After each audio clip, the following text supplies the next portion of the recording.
kami melakukan analisis SWOT tentang metode pembelajaran kursi panas. Jadi di dalam salah satu platform pembelajaran Merdeka Belajar itu di sana ada instruksi atau prosedur bagaimana cara untuk melakukan pembelajaran dengan metode kursi panas ini untuk meningkatkan literasi. Nah, kemudian untuk analisis SWOT-nya yang pertama itu ada kekuatan dan juga kelemahan yang nantinya akan dijelaskan oleh rekan kami Cynthia. Kami persilakan. Baik, terima kasih untuk kekuatan dari media ini, yaitu yang pertama interaktif dan partisipatif, di mana kursi panas ini akan mendorong siswa untuk terlihat aktif diskusi sehingga dapat meningkatkan pemahaman bacaan dan juga kemampuan berpikir kritis. Nah, yang kedua itu meningkatkan kepercayaan diri siswa, di mana siswa yang duduk di kursi panas dihadapkan dengan pertanyaan dan harus memberikan jawaban sehingga melatih kepercayaan diri mereka untuk berkomunikasi dan mempresentasikan ide. Kemudian untuk yang ketiga itu melatih pemahaman mendalam. Siswa di kursi panas harus memahami bacaan atau materi yang dipelajari untuk bisa menjawab pertanyaan baik dari teman sekelas maupun guru. Nah, yang keempat itu membantu pengembangan keterampilan verbal. Kemudian untuk kelemahannya itu yang pertama bisa membuat siswa tertekan, di mana siswa mungkin merasa cemas atau takut kalau ada di kursi panas, terutama jika belum terbiasa berbicara di depan umum. Kemudian yang kedua, fokus pada siswa tertentu, karena metode ini biasanya memfokuskan pada satu siswa dalam satu waktu. Yang ketiga, kurang efektif untuk siswa yang pemalu. Yang keempat, keterbatasan waktu. Sekian, terima kasih. Baik, itu tadi adalah penjelasan tentang kekuatan dan juga kelemahan dari metode yang kami analisis. Selanjutnya ada peluang yang akan dijelaskan oleh rekan kami, yaitu kami persilakan. Baik, saya akan membacakan yang peluang dari video kursi panas. Yang pertama itu adalah pengembangan literasi yang lebih holistik dengan menggabungkan keterampilan membaca, mendengar, dan berbicara. Metode ini dapat membantu mengembangkan literasi secara menyeluruh dan tidak hanya pada kemampuan membaca saja, tetapi juga pemahaman dari ekspresi verbal. Kemudian yang kedua adalah penggunaan dalam berbagai subjek.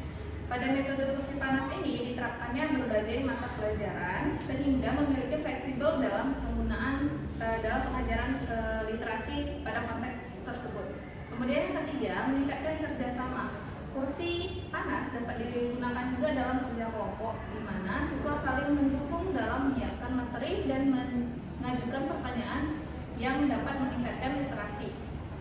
Kemudian yang keempat, peningkatan literasi kritis, di mana siswa diajak untuk berpikir secara kritis dan relatif dalam menjawab pertanyaan sehingga mendorong peningkatan literasi anak-anak.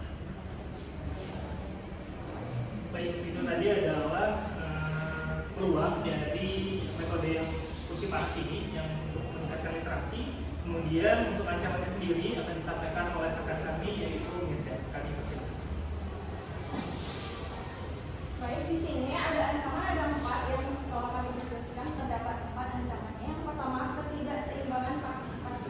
Nah, di sini jika tidak dikelola dengan baik, seorang gurunya itu di ruang kelas, siswa yang lebih dominan akan cenderung lebih sering menduduki kursi panas. Nah, sementara siswa yang lebih pasif akan kehilangan kesempatan belajar. Maksudnya dia kehilangan kesempatan untuk duduk di kursi panas tersebut, ya kan?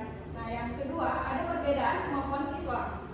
Nah, di sini ada risiko bahwa siswa yang dengan literasi yang lebih rendah merasa tertinggal atau terisolasi karena kemungkinan mereka itu merasa kesulitan untuk berpartisipasi secara efektif dengan metode ini. Nah, yang ketiga ada keterbatasan evaluasi. Nah, seorang guru di sini mungkin agak lebih sulit mengevaluasi si muridnya jika dilakukan secara objektif, terutama jika penekanan lebih pada keterampilan verbal dibandingkan dengan pemahaman mendalam. Nah, yang terakhir ada gangguan di kelas. Nah, jika siswanya itu terlalu banyak bercanda dengan teman-temannya, akan tercipta tidak fokus saat sesi kursi panasnya. Suasana kelas bisa menjadi tidak kondusif dan tujuan pembelajaran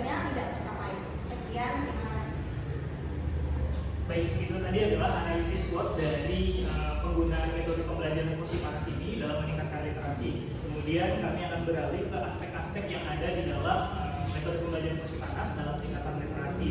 Nah, di sini ada beberapa aspek. Yang pertama itu ada jenis teknologi yang digunakan di dalam pembelajaran teknologi panas ini. Sebenarnya untuk teknologi tidak ada, karena memang dalam metode pembelajarannya itu menggunakan buku dan juga menggunakan kursi begitu untuk prosedur pembelajarannya. Kemudian jenis multimedia yang digunakan juga tidak ada sebenarnya, karena memang dalam pembelajarannya sendiri ini menggunakan buku fisik. Jadi memang sebenarnya bahan bacaan yang teratur saja, tapi dari metode-metode yang ada, karena ini prosedurnya menggunakan buku fisik, jadi untuk multimedianya itu tidak ada. Kemudian untuk kekuatan keunggulan itu sudah dijelaskan juga oleh rekan-rekan kami tadi, kelemahan dan kekurangannya. Kemudian dari peluang integrasi teknologi multimedia yang digunakan juga sudah dijelaskan, dan ancaman dan tantangannya juga telah dijelaskan oleh rekan kami tadi terkait dengan analisis SWOT dalam metode pembelajaran kursi panas dalam meningkatkan literasi. Baik, mungkin itu saja untuk sesi pemaparan dari kami. Untuk saat ini kami beralih ke sesi untuk berdiskusi dan juga bertanya. Kemudian kepada teman-teman kami persilakan untuk satu orang mungkin memberikan pertanyaan.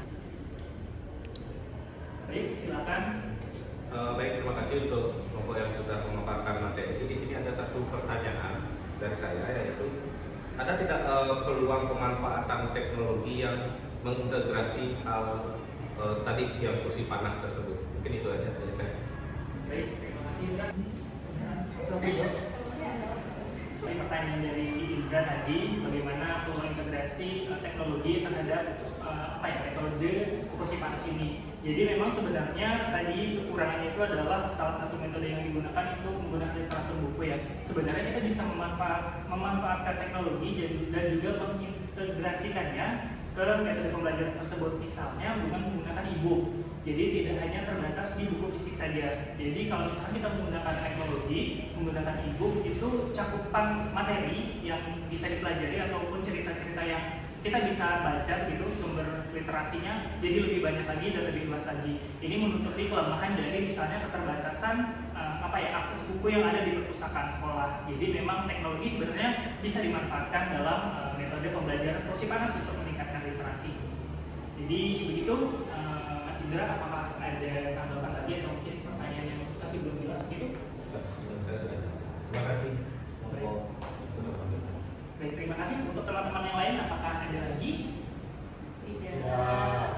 Baik, karena sudah tidak ada, mungkin pemaparan dari kami sudah cukup semuanya teman-teman. Kalau misalkan nanti masih ada pertanyaan-pertanyaan lagi, boleh bertanya di sesi setelah ini secara lebih dalam lagi.